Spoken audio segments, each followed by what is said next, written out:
আমি চাইনি এখানে খুন খাবি হোক আর লাশ পড়ুক। আন্দোলনের নামে জনগণটা অরাজকতার সৃষ্টি। আজকে প্রতি পদে পদে মানবাধিকার লঙ্ঘন হচ্ছে বাংলাদেশে।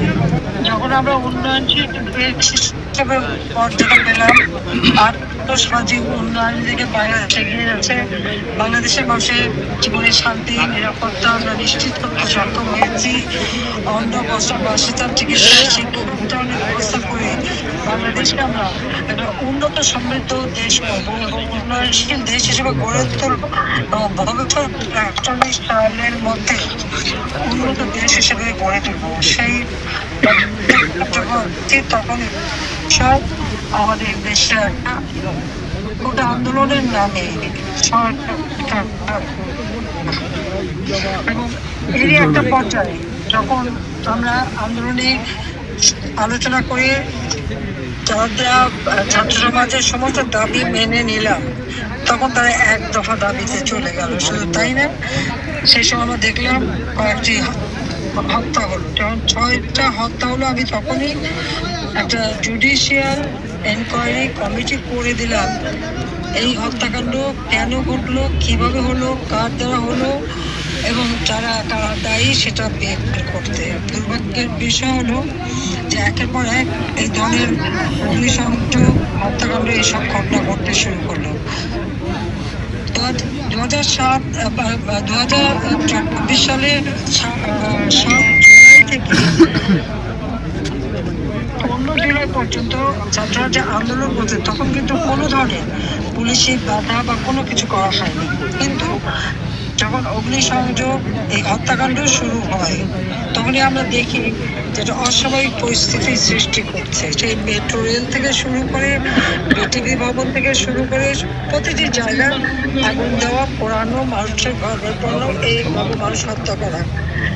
আমরা আমাদের জুডিশিয়াল কমিটি কিন্তু তদন্ত শুরু করলো। দুর্ভাগ্যের বিষয় হলো যে এই আন্দোলনের নামে জনগণটা অরাজকতার সৃষ্টি। একটা পর্যায়ে এমন একটা পরিস্থিতি হলো, আমি কোনো রক্তপাত চাইনি, আমি চাইনি এখানে খুন খাবি হোক আর লাশ পড়ুক। আমি সরে আসতে বাধ্য হলাম। দেশে শান্তি আসবে, কিন্তু তা আসেনি। আজকে প্রতি পদে পদে মানবাধিকার লঙ্ঘন হচ্ছে বাংলাদেশে। একের পর এক যখন হত্যাকাণ্ড করছে, মানুষের জীবনের কোনো নিরাপত্তা নাই। তারপর মিথ্যা মামলা, 30,000-এর উপর খুনের মামলা, মিথ্যা মামলা দেওয়া হয়েছে আমাদের আওয়ামী লীগের নেতাকর্মী, মুক্তিযোদ্ধা, এমনকি শিক্ষক, সাংবাদিক, আমাদের মাইনরিটি যেমন হিন্দু, বৌদ্ধ, খ্রিস্টান, কোনো কমিউনিটি বাদ যাচ্ছে না।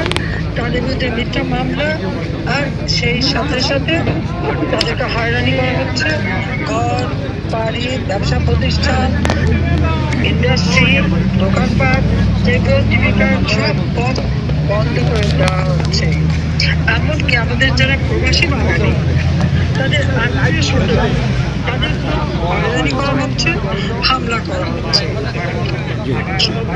ইতিমধ্যে যেমন 11টা গির্জা ভেঙেছে, হামলা করেছে, কত মন্দির ভেঙেছে, হিন্দুদের মন্দির ভেঙেছে, পারিবারিক লোক এবং হামলা এগুলি করে যাচ্ছে।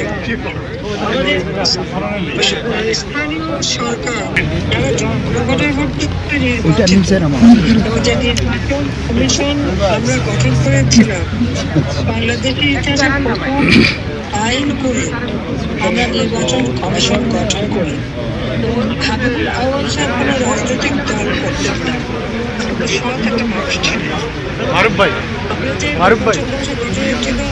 কমিটি করে দিয়েছিলাম, তারা কিন্তু হাবিবুল আওয়াল সাহেবকে প্রধান নির্বাচন কমিশনার হিসেবে তাকে নিয়োগ দেয় এবং কমিশন গঠন করে। বলতে এই তার অধীনে স্থানীয় সরকার থেকে শুরু করে জাতীয় সমস্যা নির্বাচন হয়েছে। এই নির্বাচনগুলি অত্যন্ত অবাধ, সুষ্ঠু, নিরপেক্ষভাবে অনুষ্ঠিত করে। আমরা দেখি জুলাই হত্যা, অগ্নিসংযোগ এইগুলিও চলতে থাকে। 5ই আগস্ট যখন আমি সব ছেড়ে দিই, পরিস্থিতি দেখা যাচ্ছে একের পর এক নির্বাচিত প্রতিনিধি, আমাদের জেলা পরিষদ, উপজেলা পরিষদ, স্থানীয় সরকার, প্রত্যেকে যারা নির্বাচিত ভোটে, সবাই জনগণের ভোটে নির্বাচিত, একটা কলমের ভোটে সব বাতিল করে দেওয়া হবে। সাংবাদিক 162 জন সাংবাদিকের অ্যাক্রেডিটেশন নাম বাতিল, 106 জনের বিরুদ্ধে মামলা করে, এমনকি ঢাকা প্রেস ক্লাব তার যে প্রেসিডেন্ট তাকেও বাদ দেয়নি। তাদের বিরুদ্ধে মামলা এবং হয়রানি করা হচ্ছে। এখন আবার দেখলাম নতুন একটা কমিশন করা হয়েছে, সেখানে চরমভাবে দলীয়